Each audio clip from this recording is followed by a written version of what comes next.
President Trump has deployed dozens of election lawyers and poll watchers to those key swing states, preparation for what could be contested election results. Trey Trainor is chairman of the Federal Election Commission, and he joins us now. Trey, what are these election attorneys really looking out for? What are they doing? Well, the main thing that they're looking out for is any type of fraud that's going on during the election right now. They're talking constantly with poll watchers that the parties have placed inside the polling locations, especially right now, the early voting polling locations have poll watchers there, and talking with election workers and monitoring the turnout and looking for any signs of voter fraud that may be taking place that they may need to go to court with. Are Democrats doing the same thing?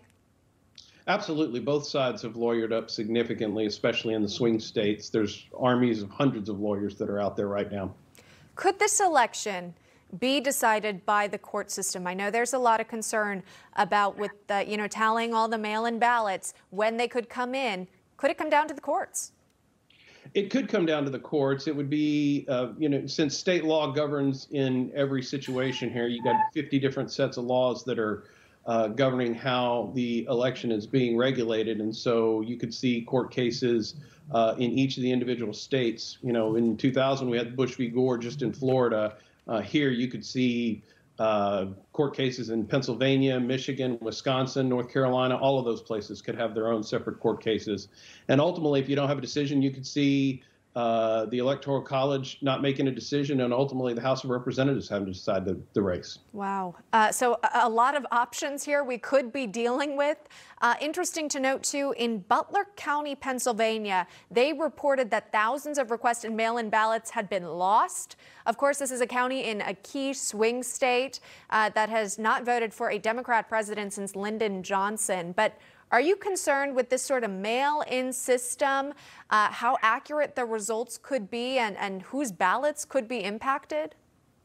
I am very concerned about it. At the end of the day, the number of mail-in ballots, our elections administrators are just not prepared to handle the number of mail-in ballots that are being used this election cycle. I actually put out an op-ed that said, if you want your vote to count, the best thing you can do is vote in person because of all of the errors that take place. It's very easy to have a mail-in ballot discounted because of all of the state statutory requirements for them to count. So ultimately, the best thing for voters to do is show up and vote in person.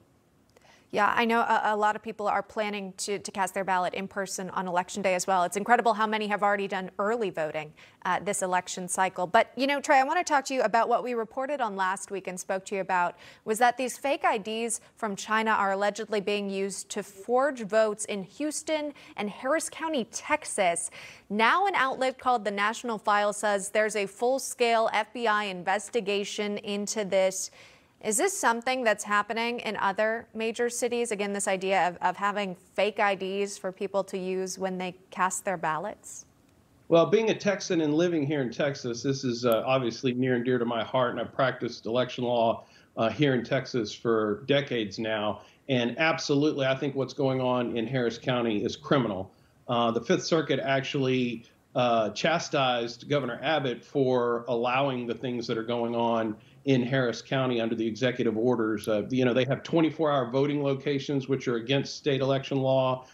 These IDs that you see the stacks of, there's an affidavit from a law enforcement officer saying that he actually saw those IDs, and it's not being investigated by the district attorney in Harris County, which I think is just absolutely criminal. Yeah, a lot of people might not realize what's going on across our nation. All right, Trey Trainor, chairman of the Federal Election Commission, joining us live this morning. Trey, thank you very much. Thank you, Emma.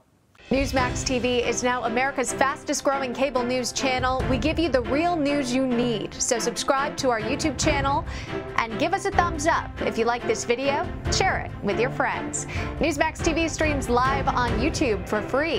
Newsmax TV, real news for real people.